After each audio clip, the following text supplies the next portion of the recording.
Good evening, everybody. Hello, everyone out there in Internet Radio Land.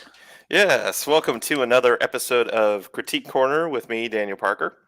And me, DB Fastbinder, also known as Darth Bobcat. Before we get started, I have something to sell you. Oh, yes. So, let me go ahead and get my screen share on. So, a while back, I poorly timed out a dollar deal on Confessions of the Magpie Wizard, the novel. Well, Oh, I have learned my ways, and through Saturday, book one of the series is only 99 cents on Kindle to commemorate the launch of book 4. nice. And if you haven't gotten this book yet, if you haven't read it, highly recommend it. Really, really great story. Very well written, and I'm not just saying that because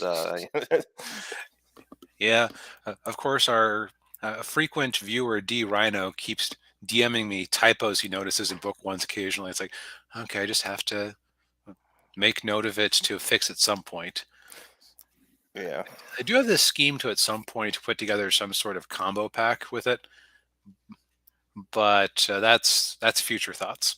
yeah, yeah. Now, if for some reason you haven't heard me jaw on about Confessions of the Magpie Wizard, it's Confessions of the Magpie Wizard is a light novel inspired series that was basically me going, there's a lot of these series where they're basically a more adult Harry Potter with a military edge, but they all have problems with like cookie cutter characters and uninteresting stakes and everything.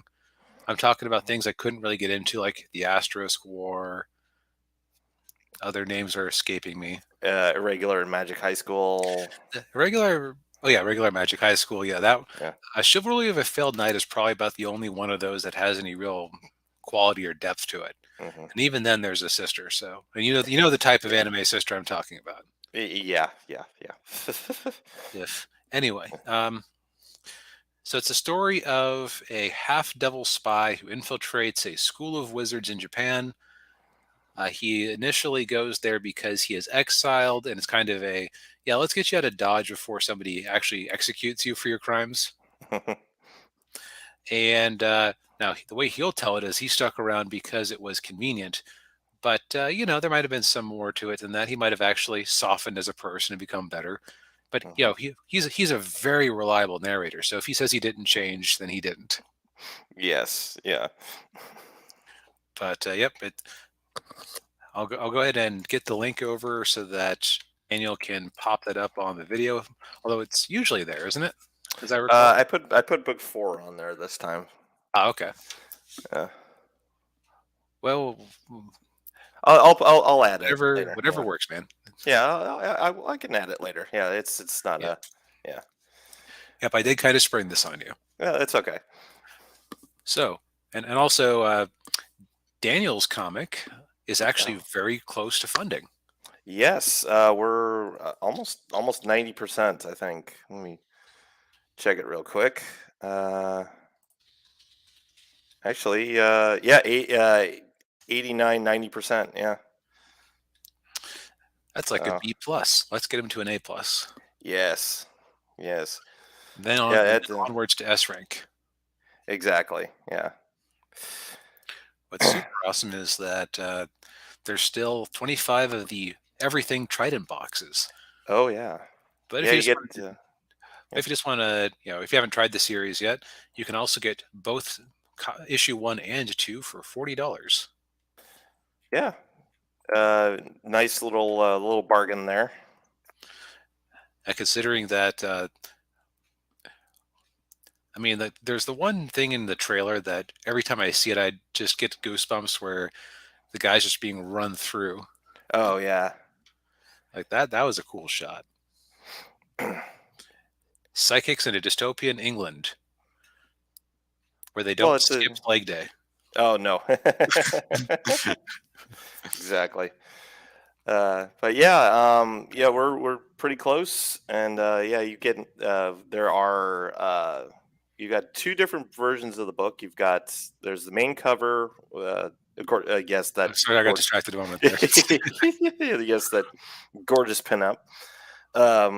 One of three posters available, and also 5 art prints, and of course, great calendar there for 2024, featuring the ladies of Guardian Angel, and of course, yeah, like I said, the 2 different covers. You got the main cover which is Bogdan's cover, and then the one we just saw earlier. That's Preston Acevedo. Uh, if the name sounds familiar, it should. He's did Doc Salem, Hmm. Six Gun. He's working on Six Gun Gorilla, 3 Nights, 4 Days. So very talented artist. Yeah, Six Gun Gorilla. He's done a bunch of those by now, hasn't he? I think it's done 2. There were more than that. Okay, so he's done multiple two trade paperbacks, but he's been doing the individual issues all the way along. Okay, yeah. That's neat. Interesting. You show up because you have his art on your book. Mm. Gotta Well, love what do you know? metadata. Yeah, oh, yeah. But yeah, we got 5 days left on the campaign, so Get in there. get in Although, there. are you Yeah. going to go in demand? Yes. Excellent. Yeah.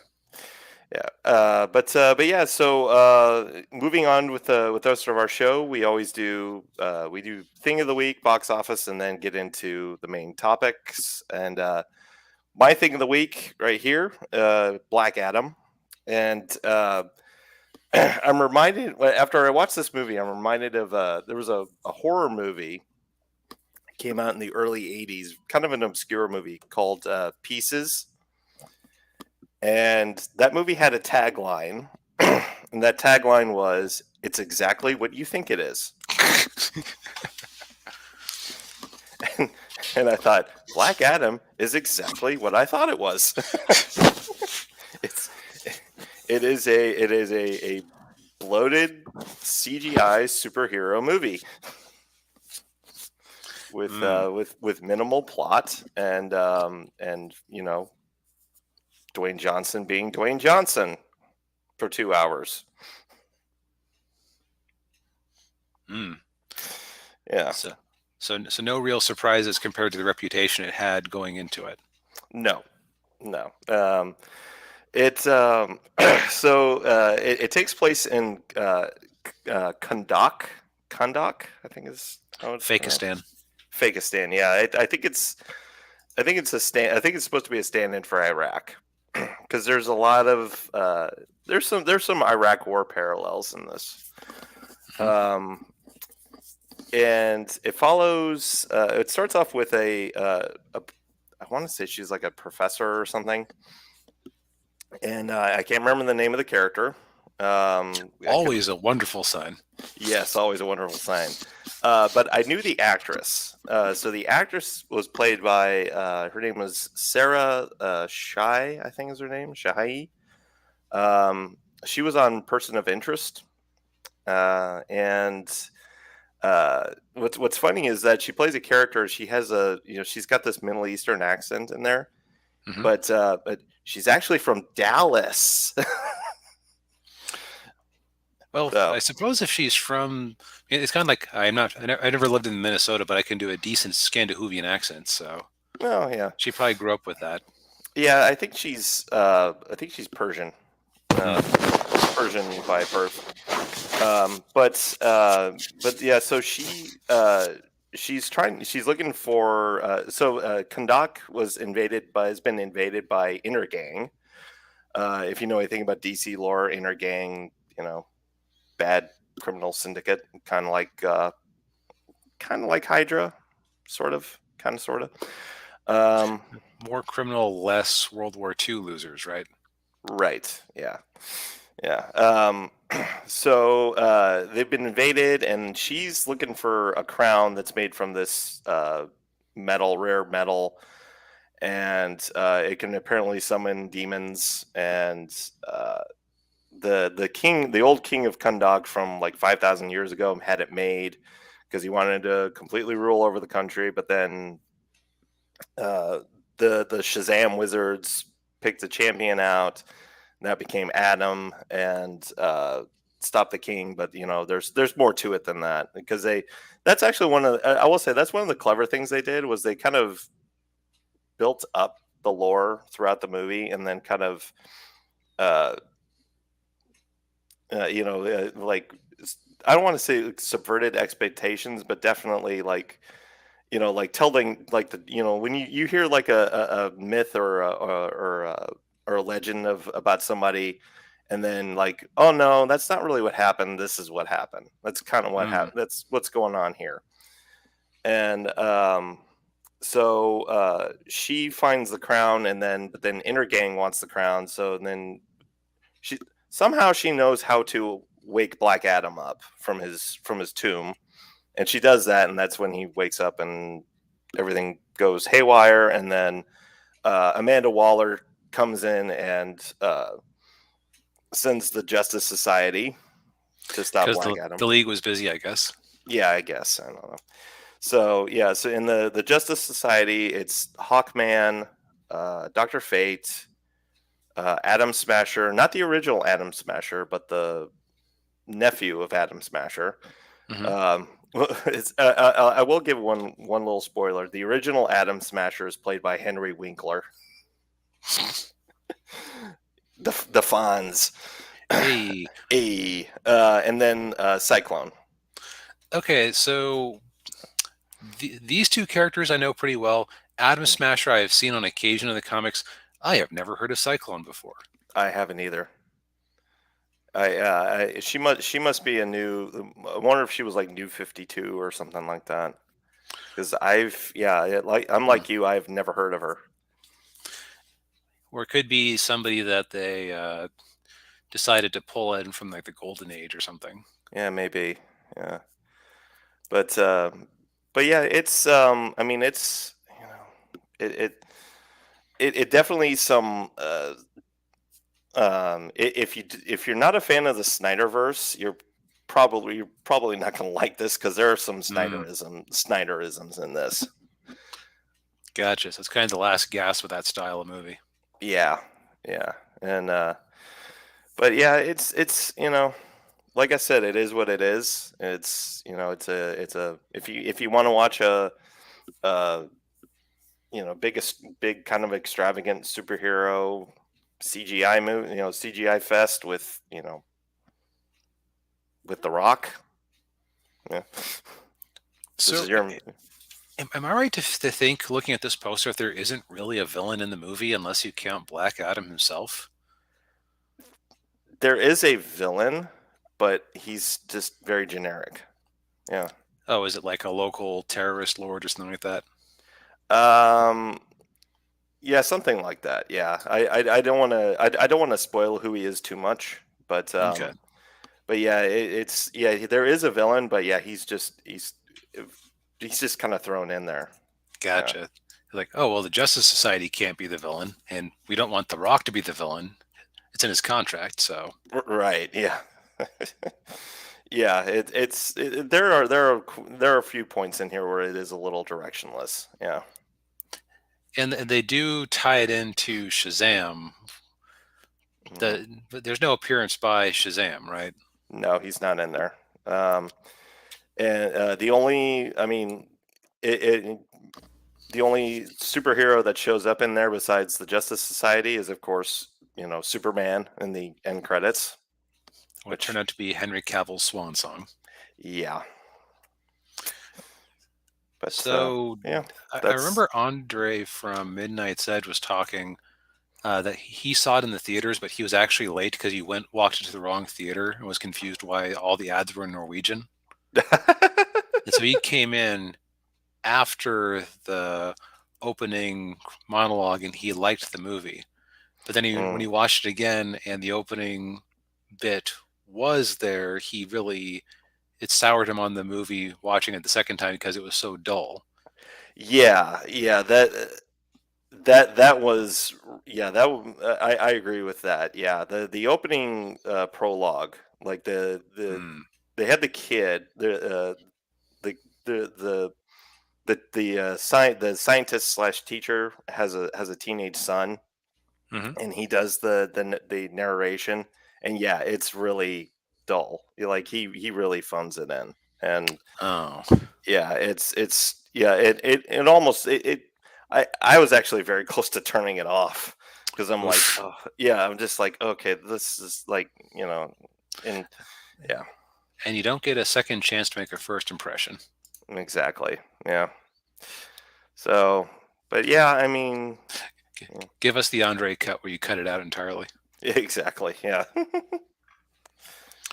It's yeah, that's Black Adam. Well, it sounds like I had a happier time with my thing of the week than you did because Mm, I decided to watch The Unbearable Weight of Massive Talent, which I'd picked up on Black Friday on a whim.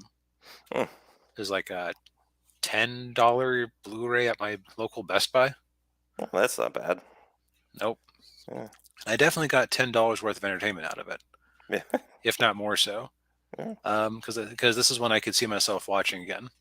mm, So this might be one of the most meta movies I've ever seen. yeah. And what it actually kind of reminded me of all things, was Space Jam. Ah, In the sense that, so the original Space Jam was very much about a particular moment in Michael Jordan's life. It was mhm, like, when he was trying to be a baseball player instead of a basketball player and it just wasn't going well. mhm. It's like you could almost believe the narrative that they set up in the movie, that it was a that well, what set him up back on the right path of realizing that he belonged in the basketball court? Oh, well, the Looney Tunes showed up, and it and saving them really helped him out. Yep. Now, of course, that's ridiculous, but it actually kind of almost, it's this weird dovetail of fiction and reality. Yeah, yeah. This is very much like, everyone says, oh, it's Nick Cage as Nick Cage in a Nick Cage movie. Yeah. I can't think of another actor you could pull this with. And it Mm, feels like it is very much, and he wasn't credited as a writer, but I'm sure that he had some influence on the story, because nobody's going to write this script without Nick Cage saying okay first, because you could not do this with any other actor. The yeah. only other actor who is of the same sort of meme status would have been Christopher Walken 20 years ago, Oh, yeah.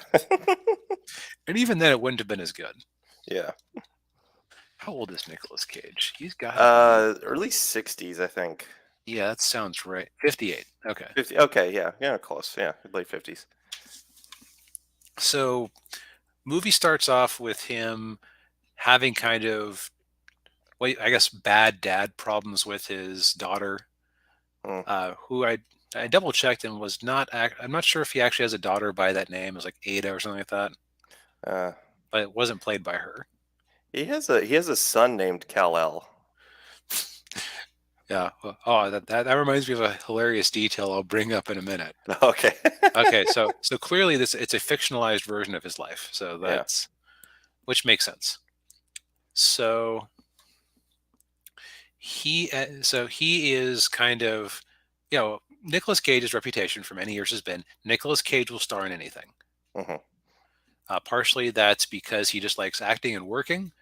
Partially it's because he is a very talented actor who keeps taking on roles that are rather beneath him because he likes working, but also because of some problems with the IRS that I'm not sure how much he's paid off by now.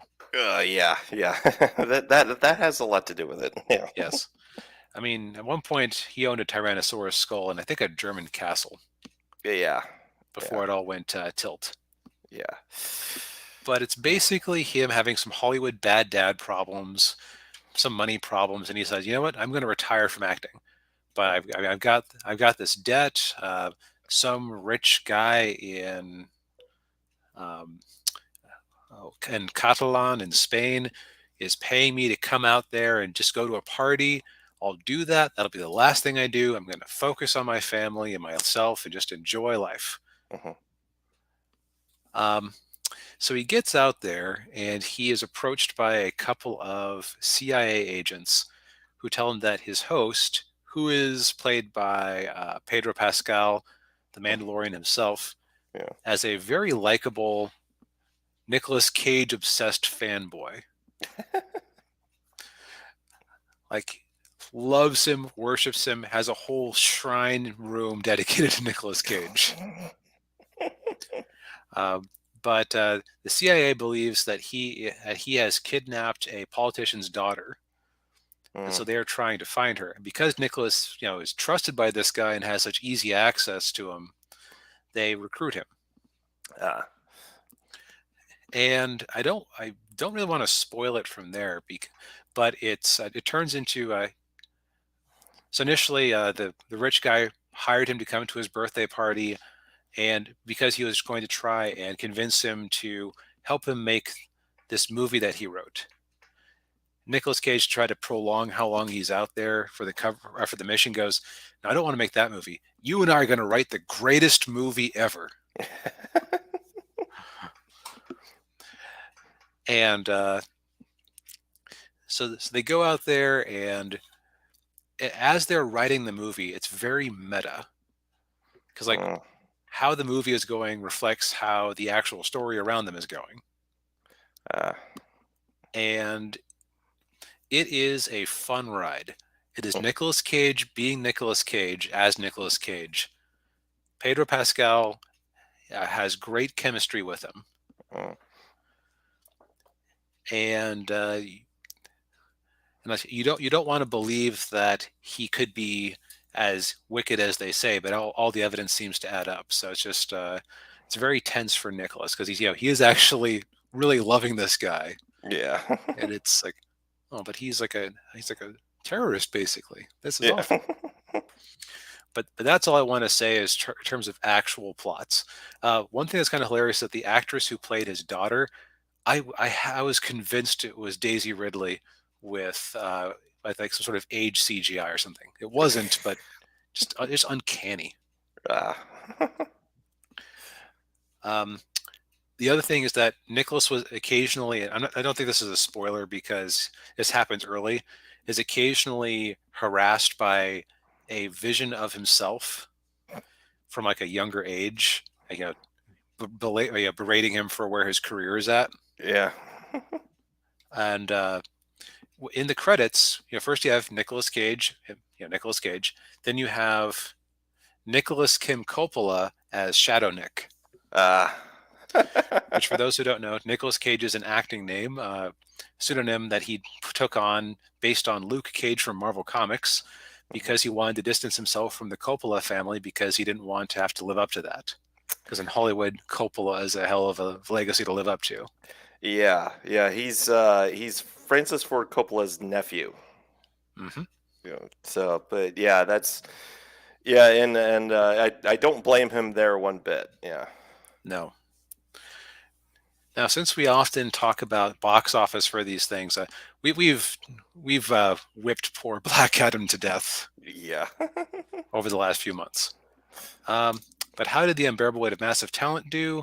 Not wonderfully. It came out early last year on a $30 million budget. It brought in $29 million in the box office, which basically means that even if they didn't spend a dime advertising it, and I saw some ads for this thing, so I know they spent Oh some yeah. dimes advertising it. Hmm. Um, it wouldn't have broken even by a long shot. However, this is one of those movies where because it's made by Lionsgate, who doesn't have their own streaming service they're going to fart it out onto, Hmm. uh, this one has a decent chance of eventually breaking even. Um, because they can sell it to TV, they can sell it to regular TV, they can sell it to cable, they can sell it to give Netflix a spin if they feel Yeah. like it. So it's not a huge break the bank type of movie. Although I see why it didn't perform as well because dang, you got to be in on the joke to enjoy this movie. Yeah. Yeah. It is definitely a meme niche kind of. Yeah. Meme movie is a perfect way of describing this thing. Yeah. You because Nicolas Cage is Nicolas Caging as hard as he can. This is not one of his understated performances, which he does have a few understated performances. Yeah. I'm trying to think of one. I know I've seen him. But he Well, hasn't done it recently because part of the reason you hired Nicolas Cage after 2000 or so yeah, yeah, is because you want Nicolas Cage, yeah, shouty man. yeah. Especially if you hired him to be in, say, that movie that was basically Five Nights at Freddy's. Oh, what was that movie? I can't think of the name of it. I heard it was disappointing, or else I would have actually seen it because of Nicolas Cage being in it, which immediately makes it more interesting. Yeah, So it kind of proves why he should keep himself busy. yes. But on to box office that's more relevant. Boy, do I have some crow to eat thinking that Avatar 2 is going to flop. Mm, I mean, it's you know, you looked at it and you thought, well, that I don't see it, making that kind of bank, and I could totally understand why, I was kind of leaning in that direction at first, but I'm kind of like, but you know, it- but then I listened to Chris Gore and he was kind of like, don't count out James Cameron and like, you know, Yep. I think what's really interesting about Avatar: The Way of Water, first off, it looked like it was dipping more in the second weekend because it was Christmas during a historic storm. mhm, Once that opened up, it started overperforming. yeah. And that implies repeat viewings or pent up demand from that week. Probably pent up demand from the week. Yeah, because uh, I know some people like were probably wanted to see it like Hmm. the opening weekend, and then they probably couldn't get tickets, and then they couldn't go on Christmas because it's Christmas, Hmm. and then so they had to wait like another week, and that's when it bounced up. Yep. Yeah. Part of what's putting this box office so high is that it's basically eaten all of the IMAX and other premium format movie screens in the country, Hmm. which gives you, and that plus 3D gives you a really nice bump in your average revenue per user. Yeah, that's very true, and of course, um, not very much competition either. No, it certainly helps when no one else shows up because they're worried that you'll stomp them into the dirt. Yeah, yeah. Now, if you want to see the most amusing box office, oh, actually, I did have one last thought here. I think this is a case where this is pure normie fare. Like, Hmm. by which I mean, it is sci-fi for a plumber who doesn't think about sci-fi very often. Yeah, yeah. If you were watching Midnight's Edge yesterday, you might have seen DB's super chats to them, Hmm. basically saying that. Yeah, they Yeah, I was concurred. Yeah. yeah, I was a little bit bored yesterday because I've taken the week off from work and I was doing that while I was playing some Persona 5. Mm, But yeah, it was good to get some agreement on that point. yeah. But if you want to see an absolutely hilarious one, um, you have the new Puss in Boots movie, which has made 150 total worldwide, Hmm. despite the fact that its opening weekend was something like what 12 million. Like it was something. Yeah, it looks like this thing has a natural legs. That's because it launched in the middle of that historic storm. Yeah, So here's where the numbers algorithm said the box office is going to be. In the 20 or the 30 million range by now. yeah. It's like 72 million domestically. So it's like That's, clearly that storm hurt demand. yeah, yeah, yeah, But this is the most hilarious chart that I've ever seen their algorithm develop just because yeah. It's flat and then it goes up. Yeah, it's just so wildly wrong. yeah. But of course, it's because garbage in, garbage out. If you have numbers that are influenced by a historic storm, then you're not gonna have a good Mhm. comparison point. Very true.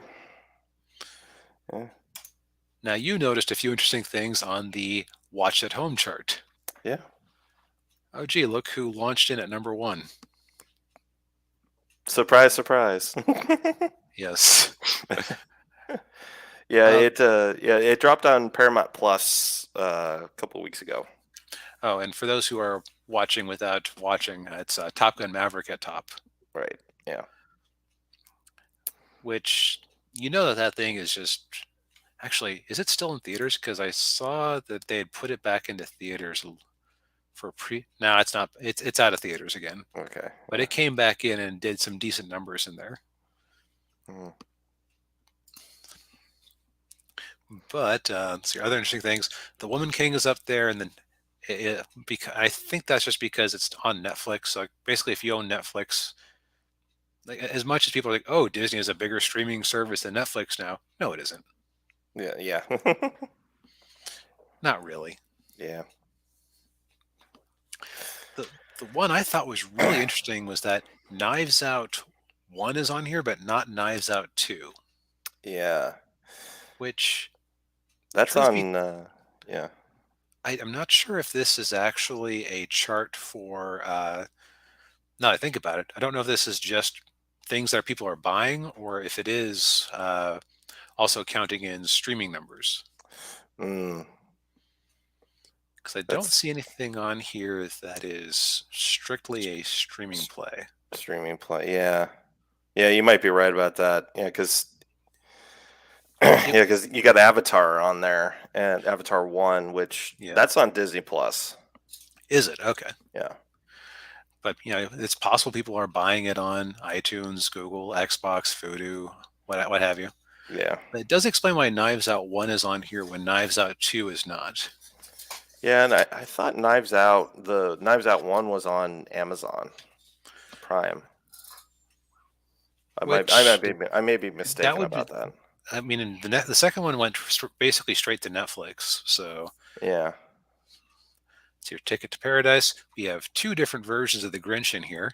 Apparently, the new animated one was more Oh, popular than the Jim Carrey one.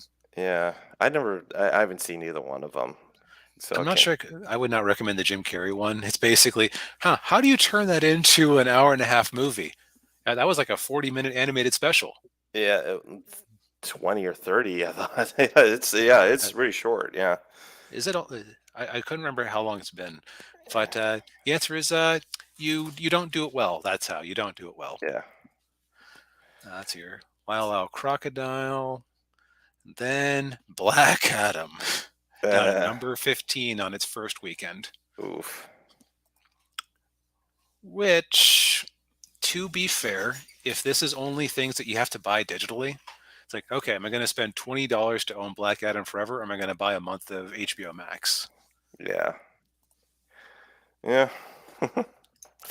So, we need to do a little bit of research here just because realized how those numbers could not mean what we think they mean. Mm. So the How the Grinch Stole Christmas, the original animated special was 26 minutes. Hmm. So it's Okay. like basically an animated episode of an animated TV show.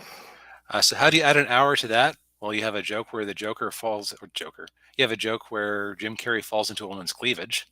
Jeez. That's an anime joke, not a Yeah, uh, yeah, no, yeah.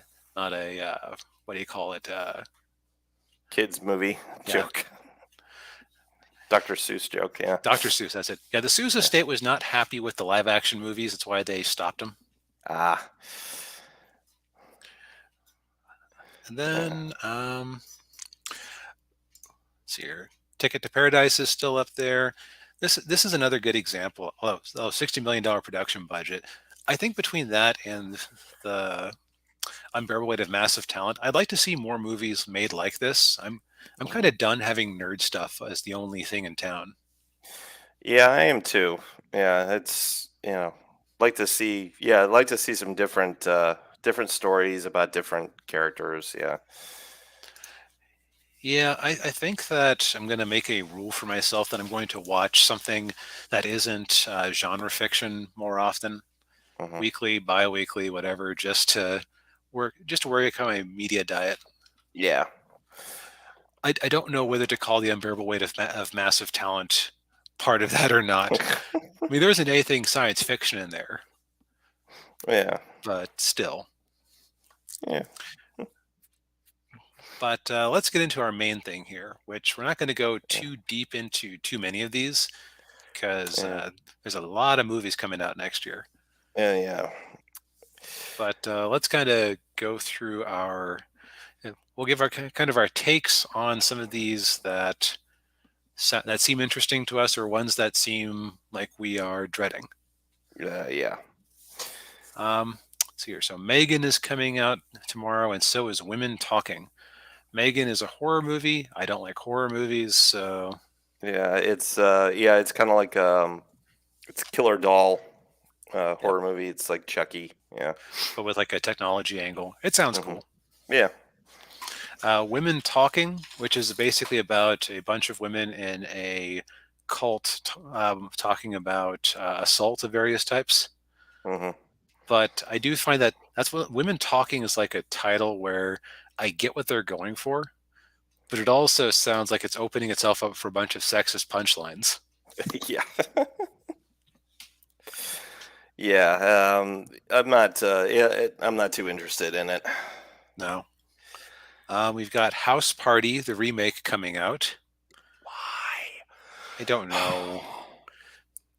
I mean, when you get down to it, House Party as a concept is pretty cheap to film, so I guess I can see them wanting to bring it back. Yeah. Ugh. Plain. Uh, Plain. That's just. yeah, I saw a trailer for that. It's like my dad and I were like, "Plane? What kind of a title is Plane?" Yeah. It's. Yeah. Yeah, that looks like a standard, B level movie, action movie type thing. Yeah, it, it feels like they had a placeholder title. What's the movie called? Ah, we'll just write down Plane Plain. Yeah. movie. And Yeah. then they went too far along, and somebody took off the word movie because it made it sound like it was like one of those not another teen movies or whatever, scary movies. Yeah. Yeah. It's just plain, Just plain. which Plain, that would have been a more appropriate title from everything I can tell. Yeah. Another title where you left yourself open. Yes. All right, February, Ant-Man and the Wasp. Eh. Yeah, it's probably going to be better than the other ones we've been getting, but from the MCU, but not necessarily fantastic. Yeah. Well, I wasn't too too enthralled with the first two Ant-Man movies, so. Yeah, see, I really liked Ant-Man 1. Ant-Man 2, I was bored to tears. Like, Mhm. as much as I dislike Captain Marvel, I think that Ant-Man the Wasp might be it competes with Captain Marvel for worst MCU movie I've actually seen Mhm. because I don't hate myself enough to go see the Eternals, which I suspect would take that crown in a Uh, uh, heartbeat. it would. Yes, it would. Yeah. That's right, you Yeah. subjected yourself to that, didn't you? I subjected myself to it. Yeah, it's You poor awful. man. Yeah. Yeah. Uh, but so Um, we've got Cocaine Cocaine Bear, Bear. directed by what's her name from Elizabeth Banks. Elizabeth Banks. Thank Yeah. you, from the Pitch Perfect movies and recently of Charlie's Angels. Yeah, Which she's trying to make a comeback with this. Yeah. it's a okay is so that one movie was a great example of how to turn off an audience in two steps. Hmm. Uh, Step one, make a movie that is explicitly not for them in a genre that feels like it should be for that audience. Yeah. Step two, berate them before and after the movie's release. Yeah. Don't come see this movie. It's not for you. Hey, why didn't you come see my movie, you sexists? Yeah. Yeah, that always works. Yep. Because people love feeling bad about their entertainment. They Yes. love to feel like their entertainment is lecturing them and they are bad people if they just don't happen to want to go spend $20 plus buy popcorn and a drink to be lectured at. Yeah, exactly. But Cocaine Bear, that sounds fun. Yeah. It's got some good people in it. I mean, you got Kerry Russell, Ray Liotta. I'm assuming was his last movie. Sounds like it. Yeah, because he passed away last year. And then O'Shea Jackson Jr. Probably most people probably don't know this. That's Ice Cube's son. Oh, interesting. And he played his father in that Straight Outta Compton. God damn, it's like a little mini me. Yeah, he looks just like him. Yeah, It's spooky. yeah. Let's see here. Creed 3, which won't have Stallone in it. Yeah, I haven't seen Creed 2 yet, so You're ahead of me. I haven't seen Creed 1. Creed 1's good. It's basically just a rehash of the original Rocky. Right. I mean, I saw Rocky Balboa in the theaters, Mm, and I was a little bit surprised that that character was brought back, like the one that he fought in that title fight. But yeah, uh, I don't know. I haven't felt the desire to go see it just yet. I'd probably want to rewatch Rocky before I did that. yeah. Scream 6, rating to be determined. Oh, gee, I wonder when it's gonna be rated. Well, it's probably going to be R if they are serious about being a horror movie, PG-13 if somebody wants to try and sell more tickets because they figure that, oh, well, if we let the teenagers go in to fondle each other in the back seats while they're in the movie theater, we'll make more money. Yeah, yeah. Well, you do if you do it PG-13, then you've alienated the Scream fans, the fans of the franchise, because they're expecting an R-rated movie. Let's see here. 65, starring Adam Driver, Adam Driver, aka Darth Vader knockoff number 2. emo Darth Vader knockoff. Yes. Um, it's a sci-fi movie, thriller film. He's got a gun on on the poster, which is a good sign, I guess, for it Uh, being actually actiony. yeah, yeah. That might be pretty good. Coming out the same weekend as Shazam: Fury of the Gods.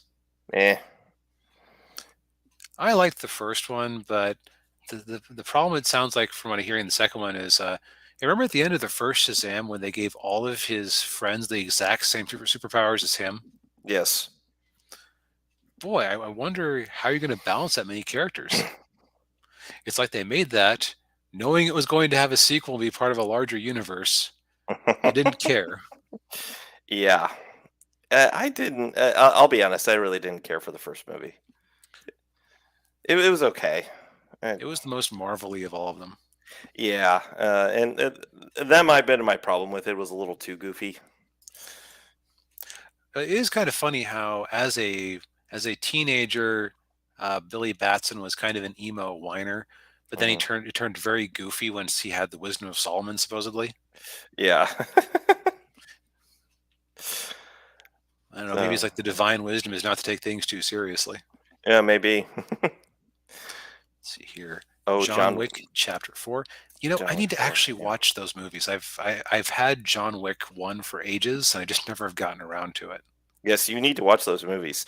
I know. They're, I mean, I was skeptical of it at first because like I know how the first movie starts. I'm like, okay, so he goes on a revenge spree because his puppy dies or his puppy gets killed. I'm like, that's a little weird. But then when you watch it, it makes more sense.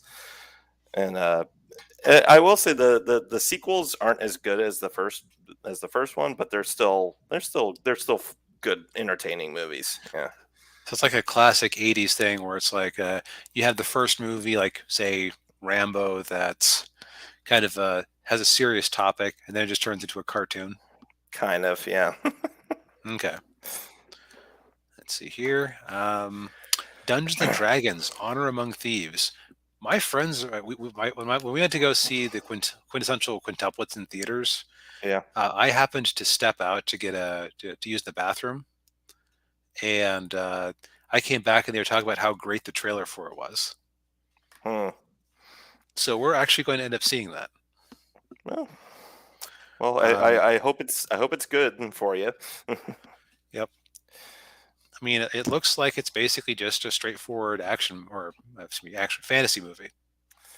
Yeah, I think I think the original one probably still has left a lot of left a bad taste in a lot of people's mouths.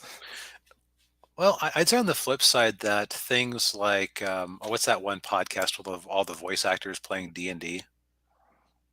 Critical Uh, Role. okay. Things like that have like up until pretty recently, Dungeons and Dragons has been having a big boom time. Mm, Aside from all the fans used to be racist things, which I yeah. don't get. Yeah. Like it's like, okay, you don't have to play if there is actually a racist in your community who plays Dungeons and Dragons with you. It's kind of Yeah. your fault for continuing to invite them to the table. Yeah, you don't have to, yeah, you don't have to keep bringing them back. You can find literally anybody you want to play with and make up whatever house rules you like. Yeah, It's fine. yeah, if you're the dungeon master, you can kick them out. Yep. But that's neither here nor there. Yeah. I haven't played RPGs since pandemic, and there's a lot of times when I don't necessarily miss it. I was just thinking about with Dungeons and Dragons, the people who play that game, it's bad enough, 30, 40 years ago they were accused of being Satanists, and now they're being Yeah, accused of being racist. Like, come on, give them a break. yeah. Um, Biggest April release is going to be Mario Brothers. hmm I, I'm going to be very curious to see how that one does, and we might actually end up seeing it. Yeah, we may end up doing a yes hype review on that. Yeah, I'm kind of mid on it, and I think that's because I was willing to just go see Sonic and just let it be whatever it was, and it was just like a very traditional '90s type movie, hmm which meant that it was better than most of what we get nowadays in Yeah. genre entertainment. hmm This one, but also Sonic lends itself more to having a story because Mario is kind of a flat character in most presentations. Yeah. And now that I think about it, the fact that they're starting Mario from a low place might be what the fans are disagreeing with. Mm. Now that I think about it, Yeah, he's starting at the bottom and then working up. Yeah. so are they girl bossing Peach a little bit in the trailer? Maybe, but Yeah. that's one I'm willing to go. Is Nintendo really going to let them trash their character again? No. That Mm. they learned their lesson from the '90s movie. Yeah. And of course one change I know they did make, and from a story standpoint, I think you pointed this out and it makes sense, that he has to go rescue Luigi Hmm. instead of Peach, which um definitely, because I mean, it wouldn't make sense for him to go to the Mushroom Kingdom or wherever and rescue a princess he doesn't know. It makes more sense for him to go and rescue his brother. It also gives you more face time with Peach herself. Right. Let's see here. Renfield with Nicolas Cage. Well, There you go. after watching that Bearable Weight of Massive Talent, that might be an automatic go-to. Yes. Uh, Evil Dead Rise. I yeah, I'm not I saw super the interested in Evil Dead in general. yeah, um, I saw the trailer for it. I wasn't really all that impressed. Um, I mean, I think after Ash versus the Evil Dead, I'm kind of done with it because Bruce Campbell has already said he's retired the character. He's not playing him anymore. So Well, I mean, after you got what 3 movies with him, 3 plus, yeah, 3 plus, and yeah, 3 movies and then 3 seasons of Ash versus Evil Dead. I mean, right? That's a yeah, lot to play one character, especially at his age. yeah, Untitled George Foreman biopic with Forrest Whitaker. interesting. Interesting that that's untitled 3.5 months from release, but Yeah, it's here. Okay, first big Marvel release of the year. Sorry, Guardians. Ant-Man. Yes. There's a reason they shoved you into February. hmm Guardians of the Galaxy Volume 3, which I have heard so many people saying, yeah, that's probably the last Marvel movie I'll go see, then I'm out. Yeah, that's probably true for me as well. I mean, I was kind of done with it. I've been kind of done with it after Endgame, but then I saw Spider-Man: No Way Home, and uh, I still haven't watched that. How I've had that Blu-ray sitting on my desk for an entire year. Yeesh. Okay, I have a backlog. yeah. Um, but yeah, like I mean, this is really the only Marvel movie coming out that I'm even remotely interested in. Yeah. Mm. Let's see here. Then later on in Fast 10. I have not seen a single Fast movie. I've seen the first one, and that's it. I haven't seen any of the other ones. I will be very curious to see. Like, it feels like that after Paul Walker was it died, they should have Hmm. probably just ended it. Yeah, But of course, money. yeah, yeah. You've got the Little Mermaid, Mm. so get ready for more culture war. Oh, that's gonna be yeah. Late May and early June is gonna be a really fun time for us. Yeah. Uh, Mind you, it doesn't help that it's a Disney live action remake, and I haven't met one of those I've liked. yeah. Though Shadiversity makes the Cinderella one sound like it was actually a good one that if they'd followed the premise of actually making it a distinctive movie, might have actually gone well. Yeah, I've heard that too about that movie. I Kenneth Branagh directed it, so Hmm. it might be pretty decent. Although he also directed Artemis Fowl, and that movie was god awful. Hmm. But Well, that was yeah, a straight to Disney Plus one, wasn't it? yeah, because of COVID. Yeah, Okay, so it was going to go to theaters, and then the world was spared it because of COVID. yeah. Well, millions of people died, but I think it's worth it just to keep Artemis Fowl out of theaters. Ooh. Uh, Dude. All right. So Friday, June 2nd, we've got Spider-Man Across the Spider-Verse. meh. I want to see it just because I hear it's going to have Japanese Spider-Man, the emissary Oh. from hell, himself appear in it. Oh, really? That's what I've heard. Oh. Okay. Oh. Okay. Now I'm conflicted. Yeah. It's also got Spider-Man 2099, a Peter David creation that I really enjoy. Well, Yeah. actually, I enjoy Peter David usually no matter what he's writing. Yeah. Yeah. And I will say with the first movie, like it was okay. What I thought the climax was a little over the top. Um, and speaking of Nick Cage, though, he was the voice Yep. of Spider-Man Noir, Spider-Man yes. Noir. Yeah. Nicolas Cage is in everything. Yes. And of course, we have a race-bent Jessica Drew in it as well. So hooray for culture war. Yay. Let's see here. Transformers: Rise of the Beasts. That's going to be hard to predict how well that's going to do. Yeah. Now, okay, so is this a sequel to Bumblebee? I am not sure. Because that time the Transformers continuity has really gotten messed up.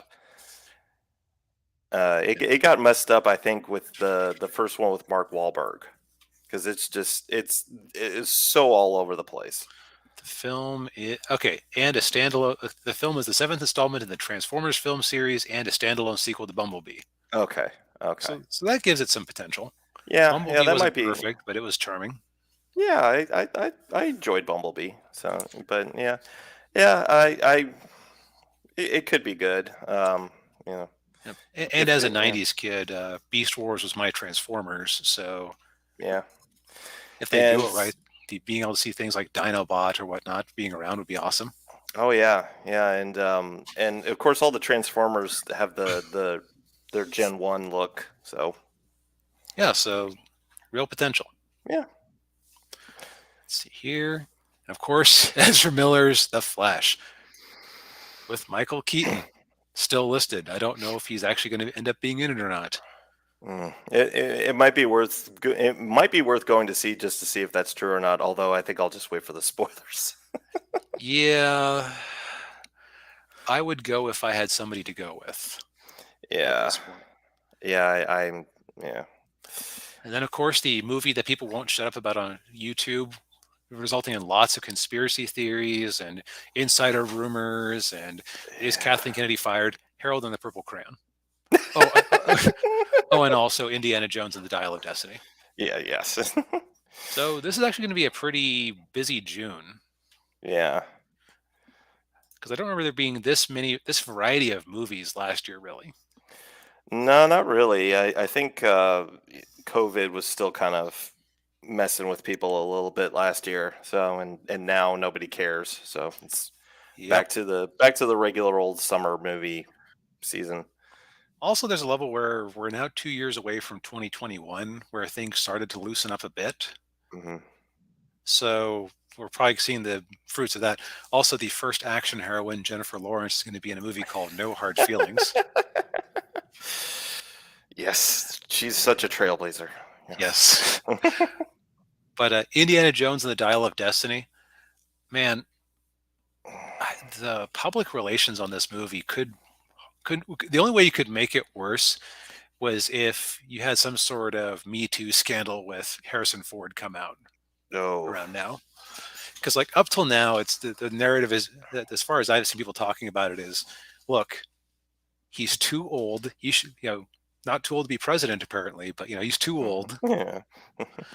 He keeps hurting himself when he was filming this stupid thing. Yeah. Nobody liked the Crystal Skull. I actually kind of liked it at the time, but I haven't seen it since I developed taste. Yeah. But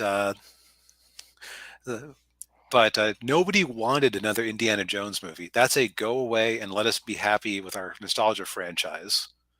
Yeah. Yeah. I honestly think they would have been better. What they probably should have done would be to recast Shia LaBeouf's character from Crystal Skull, Mm. have it be set in like the 60s or whatever, and give him something different to do. Like, let him be the new Indiana Jones. Yeah. But yeah, but that would require forethought and And of course, directly referencing Crystal Skull. yeah, which I was like you. Yeah, I enjoyed Crystal Skull when I first saw it, but then I think I watched it again when it came out on DVD, and I'm like, okay, this wasn't that good. Yeah. Hey, Ninja Toe. Yeah, the Indiana Jones and the Dial of Destiny sounds like, Sounds like a telephone. yes, Yeah. like a radio dial or something. But I Yeah. know they mean a sundial, but dang. Yeah. Yeah. Let's see here. Also, somebody pointed out it kind of follows the Crystal Skull thing where it's named after the MacGuffin and not the location or the general idea. Yeah, which that's also not a very good sign. No, in fact, now that I think about it, uh, Indiana Jones, Raiders of the Lost Ark, Indiana Jones. What was the subtitle in the first one? It was rated. It was well. It was just called Raiders of the Lost Ark, and Okay, then excuse me. I'm thinking of the third one, The Last oh, Crusade. oh, Like, Last Crusade. Yeah. it's like the two really good Indiana Jones movies have indirect titles. Hmm. Where, Even Temple of Doom. Yeah. yeah, Yeah. but Temple of Doom is generally seen as the worst of the first three, and Hmm. it's the one with the most direct title. Yeah. So clearly, the mark of quality in an Indiana Jones movie is how indirectly you refer to the MacGuffin. Yeah. Let's see here. Now we're actually between June and July here. We're actually starting to May, June, and July. That's actually a pretty packed Marvel season and superhero season because you've got Guardians 3 in May, start of May. Yeah. Then you've got Spider-Man. Spider-Man Across the Universe, which the first one actually didn't do as well as people remember. Hmm. Like a little bit of deviation over here to the numbers. Although I think that one was built like that Spider-Man movie was built up a lot on on Netflix. Right. Yeah. There's it's underneath Homecoming. Like 375 worldwide. Uh, Black Adam outdid that. Yeah, Although it's a $90 million budget, so it did fine for itself. It's yeah, just it, yeah. I think people were probably confused by it. Like, is it related? Was it related to like the Tom Holland Spider Man? Is this like a new, different, other thing? That's what got me. I think that it confused me. I'm like, oh, is this, that's what confused me. And then I realized, oh, it's just its own self-contained thing. And like, all right, yeah. Also, I think that uh, the fact that it didn't actually star Peter can't help. Because oh, like Miles is yeah, popular, but not as popular as Peter. yeah. And then the Peter Parker that's in there was a fat loser. Basically, the Jake Skywalker of Peter Parkers. Yeah. At least the one who lived. The one who died was a great Peter Parker. Yes. But so like how will that one do? I think that the movie's reputation is built up over time. Also, people like the trailers for that one, the original one, just hurt my eyes because of the weird frame rate and animation style. Yeah. Yeah. I'm not a Same here. fan of this low frame rate animation CGI style that seems to have been cropping up places. Yeah. It's kind of it's sort of claymation esque in a way. Yeah, It's mm, but and then as far as genre fiction, you got Transformers, then The Flash 2 weeks later, then yeah. Indiana Jones the week after that. Like this is a proper summer blockbuster season. Oh yeah. It's just a question of will Flash and Indiana Jones trip over the finish line? Yeah. Yeah, Ninja Toast says at least Peter B. Parker did the arc right. Yeah, Yeah, he redeemed himself. yeah, It's here, July. Insidious, Fear the Dark, another horror movie. eh, Way fewer releases than June, which is typical. yeah. And then Mission Impossible Dead Reckoning Part One, This could which very I'm easily be another $1 billion Tom Cruise movie after Maverick basically reminded the world, hell yeah, we actually really like Tom Cruise, even if he's kind of insane. yeah. And I will say with the Mission Impossible movies, right around I would say either the fourth or fifth movie they start getting really good. Let's see. I've seen Ghost Protocol in the theaters and really enjoyed it. Yeah, I also saw the first one on probably VHS way back in the day, but I haven't seen the others. yeah. The issue I think, especially with like the first three movies, is they all had different directors and their styles were obvious and widely different. I mean, you had Brian De Palma did the first one, and they were trying to make that like trying to make it like the TV show, Mm. and then John Woo directed the second one, and yeah, Yeah, that's what I thought. yeah, and it's a very John Woo movie, and it doesn't really fit with the rest of the franchise, and it's actually considered the weaker of the franchise. And then That's what I've heard. yeah, and then J.J. Abrams did the third one with his mystery box, and that was okay.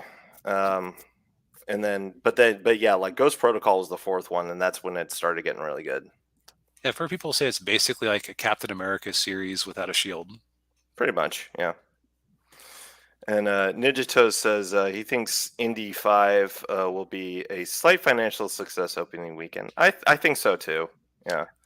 I think it will probably have Marvel numbers where it has a biggish first weekend and just dies when people actually see it Yeah. and talk about it. But Here, yeah, I suspect yeah, Mission Impossible will do very well. Yeah. yes. And that's one of those things where it'll also help the back catalog because now you can come out with new Blu-ray editions for old movies Hmm. Oh and yeah. things like that. Yeah, 4K releases. Yeah. Yep. Uh, Charge extra money for streaming on different services, that so on. Yes. Although that one's Paramount. Paramount is like it's It's kind of a basket case when it comes to Star Trek, but their other stuff seems to finally be firing on all cylinders. Yeah, I've noticed that. Yeah, yeah, I guess because somebody finally said, "Look, guys, we got to make money at some point." yeah, That they're actually required to keep a certain amount level of profitability after their remerger with the CBS half of the company. oh yeah, Like they, yeah. like as part of I recall hearing that as part of the uh, firm requirements that the FCC gave them on their mergers, that they had to keep it was either the stock price or the profit level above a certain amount, Mm. which Uh, I don't know, they probably got a buy because of COVID, but that's, yeah. of uh, course, we've got Margot Robbie and Ryan Gosling and Barbie. no. That's some nice counter programming. Yeah, yeah. Not no no. I don't. I Op- will not be attending that one. bark, bark, bark, bark, bark, bark, bark, bark, That's bark. Then we got Oppenheimer that. the same weekend. Yeah, that's Christopher Nolan. So, it'll be very elaborate. Probably long. Yes. Let's see here. Then we've got the Marvels coming in at the very tail end of July, which that is Mm, not a that's really close to the last Marvel movie, isn't it? yeah, the Well, I guess Spider-Man Spider-Man. I don't think kind doesn't of really counts, but count. it's 3 months, almost 3 months after Guardians. Yeah, they're going back to their quick pace release for Marvel movies. Yeah, Um, Boy, if only the Kamala Khan show had been watched by people, yeah, well received by people who aren't Kamran Pasha. yeah, I got halfway through the first episode and said, life's too short. I don't feel like watching this anymore. It seems fine for what it's trying to be. yeah, yeah. I had no interest in watching it. It's going to be very so. Basically, you're going to have the movie that made the star of the movie that made $1 billion that nobody talks about, except to say, yeah, we were kind of hoodwinked, weren't we? Yeah, yeah. Oh, Uh, Ninja asks, are these Marvel films part of Phase 5 or 4? five. 5. Yeah, five. Originally, apparently Ant-Man was going to be part of like the tail end of Phase 4. They've changed it over to being the start of Phase 5 because they realized that Phase 4, aka Phase 4, is kind of toxic marketing at this point. Yes. Yeah. Yeah. So yeah. Black Panther was the last in Phase 4, which is a good thing. Yes, a funeral for a Phase and for Chadwick. Yes. But anyways, so you've got Brie Larson, the head of the Marvel movie that made $1 billion because it was sandwiched between the two Avengers movies, and Yeah. they lied to us at the end of the first Infinity Saga movie and made it Yeah. seem like, oh, we got to go find out who Captain Marvel is because she's going to be so important in the second one. Nope. No. I remember still like that scene where Thanos punched her over the horizon. On the Yeah. one hand, it's cool that he punched her over the horizon. On the other hand, she probably is the strongest Avenger because of Mary Sudom, Yeah. and he had to use the Power Stone to do that. Yeah. That bothered me. Yeah. And um apparently I read somewhere that like the Russo brothers, like the Mhm. reason they kept her out of the movie for almost for as long as they did was because of how freaking overpowered she was. Yeah, like she would have made a lot of situations pointless. Yeah, It's the Superman problem without the morals. right. Then you've got the other two Marvels, both of whom were introduced in Disney Plus shows. People seem to have a more positive reaction to WandaVision than I think it deserves. Yeah, Probably because it was the first show, so a lot of people watched it. yeah, Um, but you got a character introduced in a TV show, another character who got her own TV show that seemingly nobody watched. yeah, So it, it'll be interesting to see how that does. yeah. I I don't think it's going to do that well. I have a similar feeling. That tail end of July launch date does not speak confidence. No. Yeah, because that's you're getting close to school starting. Yeah. hmm And also August, unless your movie's titled Guardians of the Galaxy, is one of the places where they dump movies, basically. Basically, yeah. Speaking of, the Meg 2, The Trench. Why? Did you ever see the Meg? No, I didn't. As far as creature feature movies, it is not bad. No. Although I watched it very close to when I watched Pacific Rim, and I realized, does somebody at Warner Brothers have a hard on for underwater monster movies? Because it seems like that's all they're making right now. Yeah, maybe. It's nice to see a Jason Statham in something. He always plays the same character, but he's likable. Yeah, yeah. And then you have the animated Seth Rogen Teenage Mutant Ninja Turtles movie. Uh, well, you can So all you can tell by the shirt I'm wearing. Yeah. yes, that you'll be there opening weekend. Happy to see whatever Seth Rogen's interpretation of the characters are. Maybe. All right, let's. So who do you think is going to be gay? My money's on uh, Donatello I would say yeah, either Donatello or Michelangelo. because I seem to recall them talking about, oh, it's reflecting modern teenagedom or whatever Yeah, or or yeah. something like that. Well, or Don. Well, you might have like Donatello be gay, and then like Michelangelo's non-binary. Uh, yeah. See, then you've got a surprisingly packed weekend here, which I only heard that they were making this movie. They're making a Gran Turismo movie, Hmm. which that's an unusual video game to adapt, seeing as how there's no characters and it's just a car race. Yeah. They kind of they did that once before with Need for Speed, and that movie didn't do very well. No, but as long as somebody can go into a studio and say, "Oh, this is a best-selling video game," you have a built-in audience. Mm.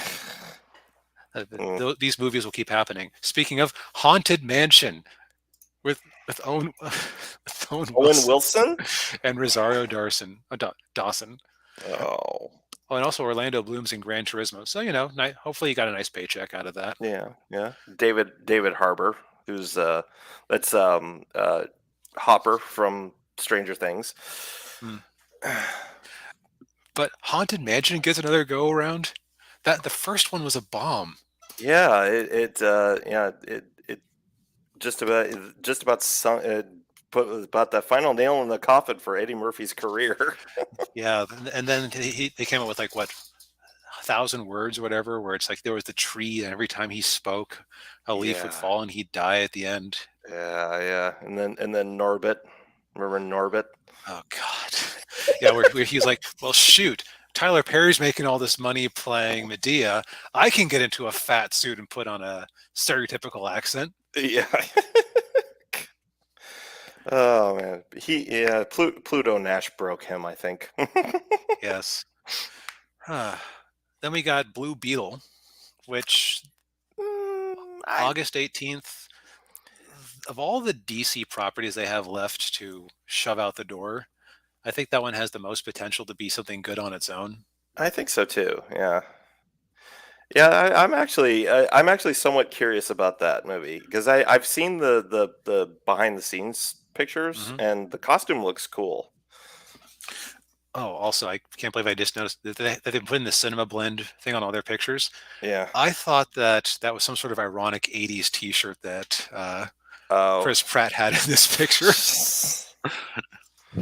Oh because it man. kind of looks like it's very well integrated. Yeah. Let's see here. So They Listen. I wonder if that's the sequel to Women Talking. Maybe John. I don't know. John Cho. Oh, that's interesting. Let's see here. Then we hit September, which is another dump month. Yeah. Equalizer 3 with Denzel Washington. I Why? did not realize they'd made a Equalizer 2. Yeah. Yeah. Like 5 years ago. Oh, okay. I mean, Denzel Washington is pushing 70. Is Like, he really? Wow. yeah, I yeah. guess, yeah. I mean, he looks great, but I mean, they ought to do That's like a 68. Wow. 68, yeah. Um, but yeah, they should do like a Son of Equalizer and put his son in it Yeah. because he was good in Tenet.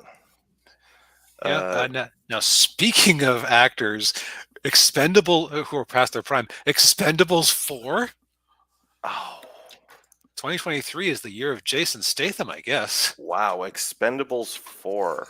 I would have thought after the third movie bombed that they wouldn't do another one. They were working on an Expendables with a bunch of female action stars. That seems to have fallen through. Yeah, that's a good thing. Dean You- Rhino says, yeah, Evil Dead Rise looks interesting. Did I miss that topic? Yeah, we touched on it a little bit, Dean Rhino. I'm not really all that interested in it, mainly because Bruce Campbell isn't in it. And I'm not really a horror guy, so Yeah, I've seen one of the Evil Dead movies. I forget which one. is it? I've never actually gotten around to seeing Army of Darkness, which I probably should. You probably you either saw the first one or the second one. Which isn't the second one basically a remake of the first one, more or less? More or less, yeah. Only the second one's more of a comedy than the first one. I think I ended up seeing the first one because I don't remember there being a lot of comedy in the one I saw. Yeah, it's probably the first one. Did Bruce Campbell look like he was 12 years old? Um, it's been 15 years. Oh, okay. Because the first movie he looked like he was like 12 years old. Okay. Yeah, but yeah, I mean it you know we'll see. I mean it could turn out to be a good movie. I don't know. Yeah. As could Expendables 4 because Stallone, like even in his bad movies, he's entertaining. Yeah, be interesting to see who they get back for that because I know like when your boy Zach did he's a fan of Evil Dead. Yeah, I mean I like it too. But yeah, we'll just wait and see, I guess. Yep. But yeah, because I remember like when your boy Zach did the comic book. I think it was what's his name, Terry Crews. Didn't want to participate in it in the comic book. So I wonder if he'll be in this movie.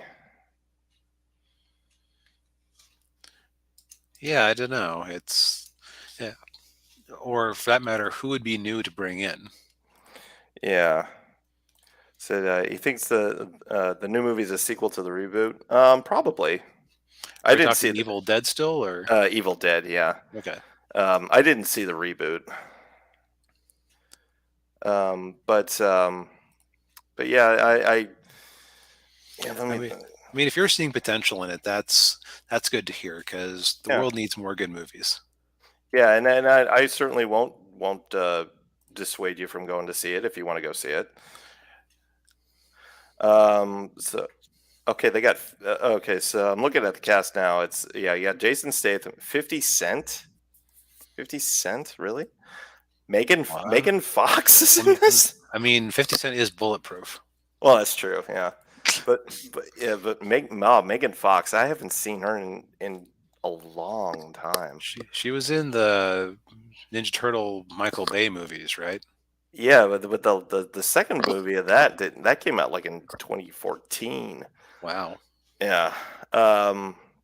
Okay, so Dolph Lundgren's back. Good, Um, as he should Randy, be. yeah, Randy Couture is back. Stallone.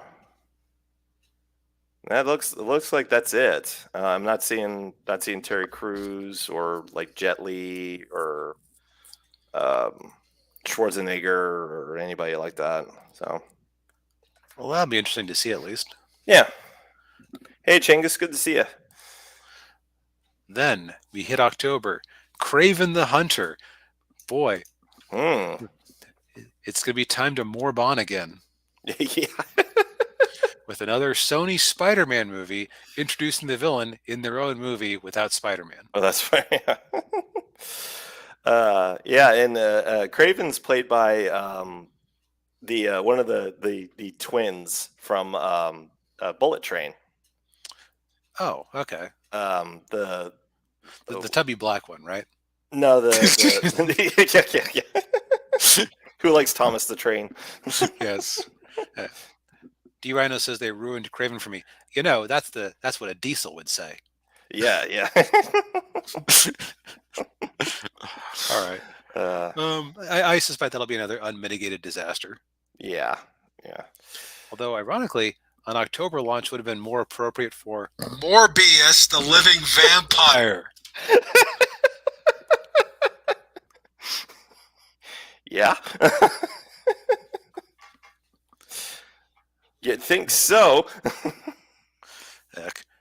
We got another Exorcist movie and Paw Patrol, the Mighty movie. I have about equal interest in watching either one of those.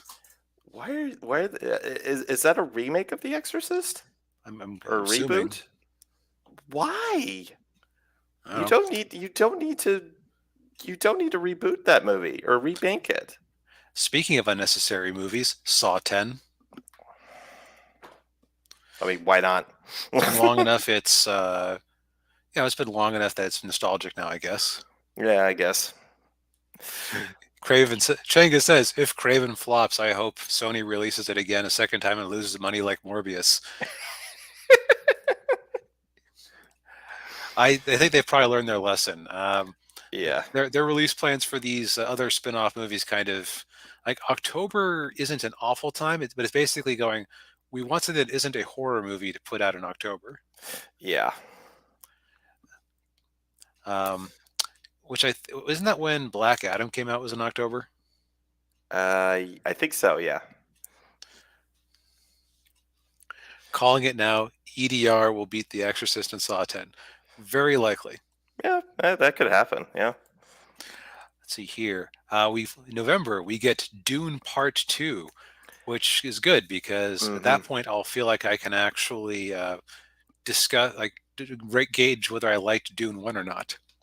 Yeah, yeah. Because yeah, they it's the first book, and they split it into is it two or three movies? I think it's 2. Two. Okay. Yeah, because the where they ended the first part was a little odd to me. 'Cause I, I if you think, know anything about the Dune story, like which I don't as much outside of the movie, but yeah, but yeah, okay, it's two. Ninja Toast says two films. All right, um, but yeah, I'm looking forward to Dune Part Two. Yeah, because yeah, because I thought the first part it was fairly faithful to the books. So and as somebody without a huge opinion on the books, I thought it was an enjoyable setup. yeah. So will they pay it off? Speaking of heavily anticipated sequels, Chicken Run, Dawn of the Nugget. Apparently, our friend Daniel here has never seen the original Chicken Run. No, I haven't If you seen like it. stop motion, it's worth a watch just for that because it's mastercraft in it. Ah, yeah. But it doesn't appear that they brought back Mel Gibson. Gee, I wonder why. Yeah, can't imagine why. Yeah, But that yeah, I only have seen that it exists. yeah, So I guess I'll wait for a trailer to see if I actually want to go see it because I yeah. do like stop motion just on its own. Mhm. It's like you watch a Ray Harryhausen movie. Oh, are they any good? No, but they have stop motion dinosaurs, so Yeah, it's got that going for it. yeah. Yeah, but yeah, Hunger Game: The Ballad of Songbirds and Snakes. Yes, D Rhino is right. It's done. Let it die. Yeah, Yes, we don't need a prequel. The yeah. world isn't that interesting. And Ninja Toe. He hasn't seen Chicken Run. No, Yes, both of these are true. both of these are true. Yeah, Speaking of unnecessary sequels, Trolls 3. I haven't seen Trolls one or two. They are basically kids' movies focused on music, pop Okay, music being sung by celebrities who look like trolls. explains Justin Timberlake. Yep. Um, Trolls 2 dropped during pandemic times, and it was kind of infamous for AMC being pissy that they put it straight to digital. Oh, oh, I remember that. Yeah, So I'm a little, I guess it is 3 years now. I mean, that's a decent amount of time for a well-received kids franchise. yeah. We've got Wish with Alan Tudyk. I don't Uh, know anything about that. Me either, but Alan Tudyk is usually amusing to watch in anything he's in. True. He elevates the Resident Alien TV show when they And allow him to. yeah, yeah. And say whatever you want about Rogue One. He was really good in that. Yes, he was the robot, right? Yeah, he was. Yeah, he was K2. Let's see here. And then surprisingly, we don't have any major December releases until the 15th with Wonka. Wonka. Oh, is this a prequel? Yes. It's about how he starts the factory and gets his Oompa Loompas. I don't care. No, I actually didn't like. I actually didn't really care for what do you call it? The backstory that they gave him in the Tim Burton Willy Wonka. I didn't see that one. Ugh, yeah. Yeah. So my reaction to that one is it's the direct inverse of my reaction to Pirates of the Caribbean. Mm, So Pirates of the Caribbean, I actually really hated the first movie except for Johnny Depp, really? and for whatever reason. And then Wonka, I hated, or I really liked everything except for Johnny Depp because he was doing his creepy Michael Jackson portrayal. Oh, yeah. Um, but we've got The Color Purple, bound to be a good time for all. Well, again, why? That's right, they already had a movie, didn't they? Yeah, yes. Steven Spielberg directed it. He was nominated. It was nominated for an Oscar. Yeah. I think this was like during that Black Panther era where you had some racial guilt going through Hollywood, so they would just rubber Uh, stamp a lot of things. yeah, Like it's yeah. like, okay, what's something we can put out? Well, the only movie, well, some executive says the only movie I've ever seen starring a black woman is The Color Purple, so let's remake that. Oh god, yeah. I'm trying to remember. I think Whoopi Goldberg was in that, Yeah, I think so. and I know Oprah Winfrey was in it. Yeah, I think she The did a lot of Oprah. the funding for it. Yeah. So, yeah. D. Rhino says, next up, the prequel to Twilight. You know it's going to happen one day, perhaps soon.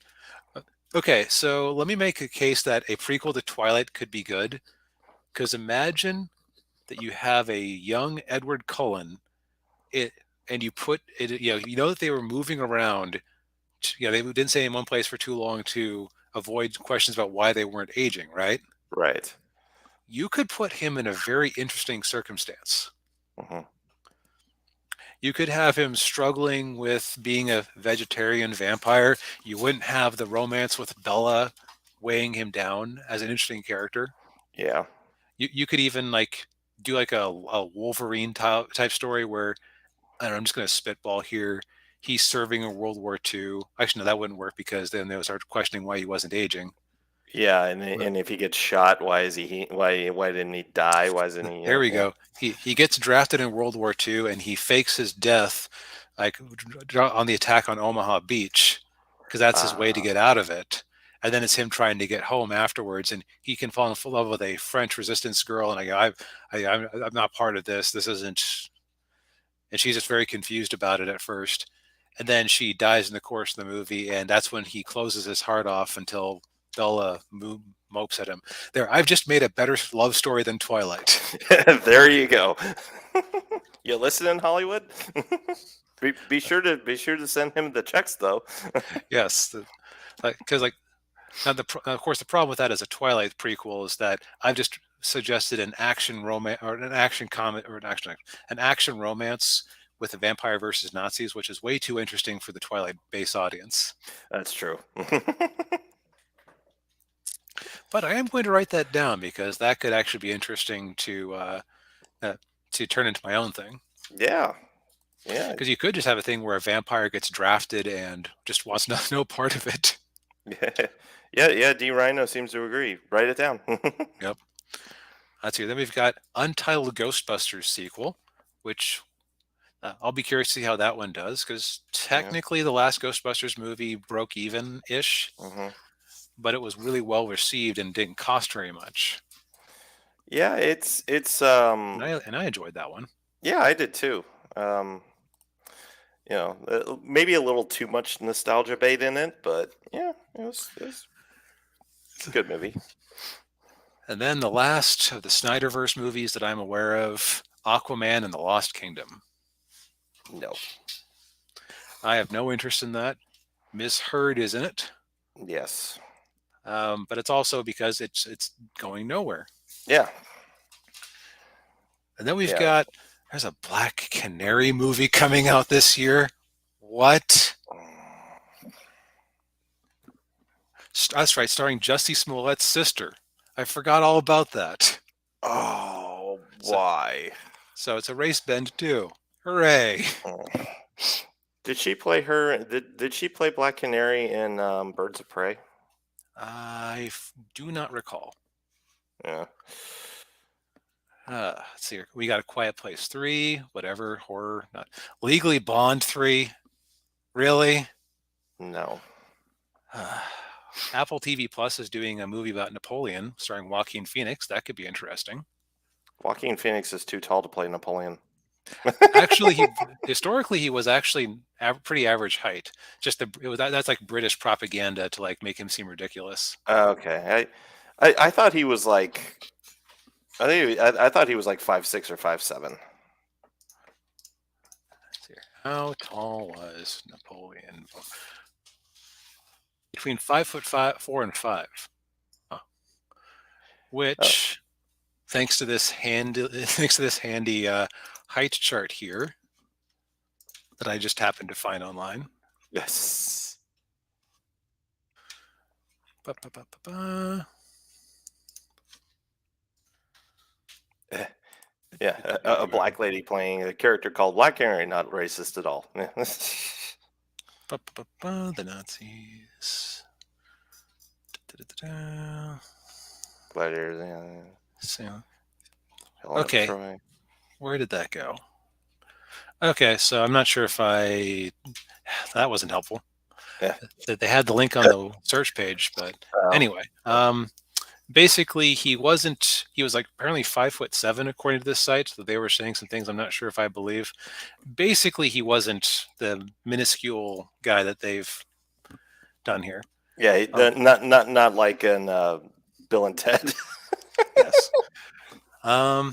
Star Wars Rogue Squadron rating TBD. Yeah, that isn't happening. That's not. Yeah. They're not making that. I think it's things that are officially on the release date for 2023, but yeah, to be determined. Yeah. Special mention for early 2024. A movie that's being sent out to die. So, people watching the cast, who here has ever heard of El Muerto? He's a Spider-Man villain. He appeared in one 2000s Spider-Man comic written by Peter David.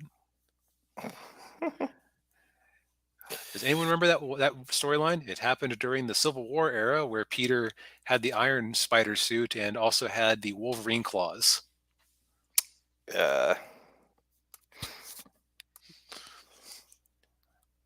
Not getting a response. Basically, Sony had an actor who was apparently some sort of singer that they wanted to work with. It's like they're going, well, what could we cast him as? We have all the rights to all these Spider-Man characters. Well, let's do this El Muerto character who has appeared in 1, 2, or 3 issue storyline that nobody remembers except for DB from 15 years ago. Because like when someone told me about it, I was like, oh yeah, I remember that storyline because it's Peter David, and Peter David elevates even not terribly great stories. Yeah. Yeah, Dean Rhino. No, he didn't. He never heard of him. At 216, Madam Web. Okay, they are just putting all of these Spider-Man spin-off movies in the Morbius vein between October and February to die. Yep. We also got Kung Fu Panda Kung Fu Panda 4 and Four, Godzilla vs. Kong 2 two. to look forward to in 2024. Kung Fu Panda might be all right. Godzilla vs. Kong should be at least good kaiju fun. Yes. Also, we're getting the next Joker movie. Oh, The musical. oh, interesting. They're putting Sonic the Hedgehog 3 up against Avatar 3, basically. Ooh. All hail Shadow, my friend. Yeah. Don't underestimate Shadow the Hedgehog. He has a rabid fan base. Oh, you got Deadpool 3 on November 8th. Yep. That should. I mean, they're Marvel's bringing. Blade. Blade. Inside Out 2. Pixar going, hey, remember the last movie we made that people agreed was like Pixar magic? Let's try that again. Mm, Kingdom of the Planet of the Apes. Do we really need another movie in that Planet of the Apes series? no. Really? No. Oh, Spider-Man Beyond the Spider-Verse. So another Spider-Verse movie a year later. Mhm. Man, 2024 is not looking too great. Oh, and also we get Wicked 20 years after they could have had the original stars in it. I Yeah. can't believe they couldn't make that happen. In back when Adina Menzel or whatever her name was, and Yeah. Legally Blonde, or no, it wasn't Legally Blonde Girl. Who was? I actually saw them I actually got to see them live with my grandfather in New York. So, Oh. uh, like, believe me, we have missed out because they did it. They dithered around. Oh wow. Let me look that up real quick. Let's see. D. Wicked. Rhino, I sadly don't think that Sonic will win. However, it does seem like people are willing to counter-program children's aimed stuff against Avatar. So that's Yeah. it's working out Uh. okay for Puss in Boots. Yeah. Kristen Chenoweth. Thank you, Kristen Chenoweth and Adina Menzel. Hmm. Like that. Unfortunately, they're too old unless they happened to do an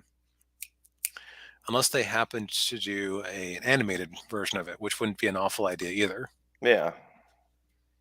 Hmm.